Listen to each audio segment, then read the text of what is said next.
Kali ini kita akan membahas perkembangan terbaru dari perang Rusia-Ukraina yang sudah berlangsung lebih dari 3,5 tahun. Presiden Ukraina Volodymyr Zelensky menuduh Rusia tidak serius berdamai, bahkan menghindari pertemuan dengan Presiden Vladimir Putin. Di sisi lain, Presiden Amerika Serikat Donald Trump mencoba memainkan peran besar, mempertemukan Zelensky dan Putin, dengan memberi deadline 2 pekan untuk tercapainya kesepakatan damai. Tapi, di tengah diplomasi, justru serangan militer semakin gencar. Mari kita kupas detailnya. Trump baru saja bertemu Putin di Alaska pekan lalu. Setelah itu, Trump menggelar pertemuan terpisah dengan Zelensky dan pemimpin Eropa di Washington. Tujuannya, membuka jalan untuk gencatan senjata permanen. Namun, Zelensky mengatakan, sinyal yang datang dari Rusia sangat negatif. Mereka tidak ingin mengakhiri perang ini, kata Zelensky dalam pidato malamnya. Zelensky sendiri bersedia bertemu Putin, tapi dengan syarat. Ada jaminan keamanan dari Sekutu Barat. Pertemuan dilakukan di negara netral di Eropa. Cina tidak boleh menjadi penjamin keamanan bagi Ukraina. Sementara Rusia menuduh Ukraina mengajukan tuntutan yang mustahil dipenuhi. Trump pun memberi ultimatum, dalam 2 minggu, ia akan menilai apakah ada peluang damai. Kalau tidak, Washington akan mengambil pendekatan berbeda. Meski ada wacana damai, perang justru semakin sengit. Zelensky memperingatkan Rusia memperkuat pasukan di garis depan selatan. Ukraina juga menguji coba rudal jelajah jarak jauh baru. Sementara itu, serangan terbesar Rusia sejak Juli terjadi baru-baru ini. Ratusan rudal dan drone ditembakkan ke berbagai wilayah Ukraina. Di kota Lviv, 1 orang tewas dan banyak yang terluka. Rudal Rusia juga menghantam kompleks pabrik milik perusahaan Amerika di Mukachevo, melukai 23 orang. Zelensky menyebut itu serangan yang disengaja terhadap properti milik AS, sebuah pesan provokatif ke Washington. Di Kherson, serangan artileri Rusia menewaskan 1 orang.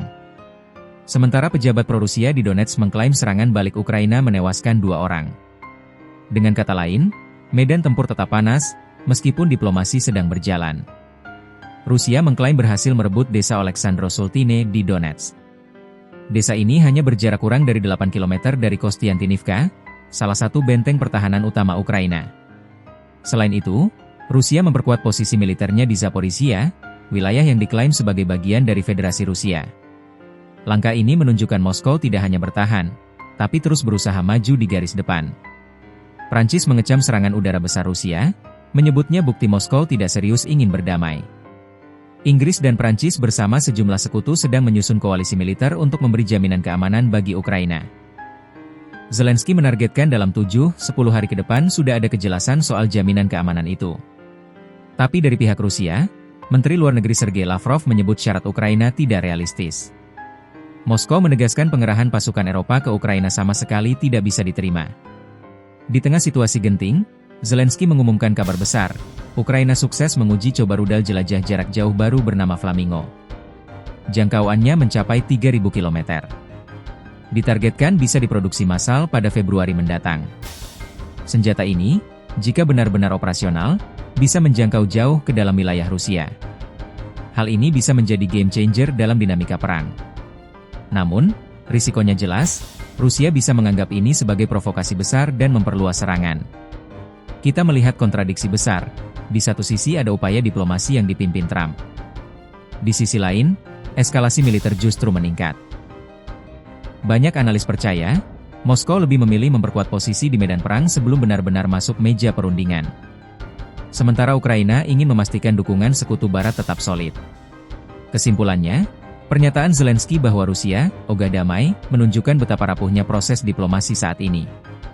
Trump sudah memberi deadline 2 pekan, tapi serangan demi serangan terus terjadi. Apakah ini berarti dunia harus bersiap menghadapi babak baru perang Rusia-Ukraina? Bagaimana menurut kalian? Apakah Trump bisa benar-benar menghentikan perang, atau justru konflik akan makin parah?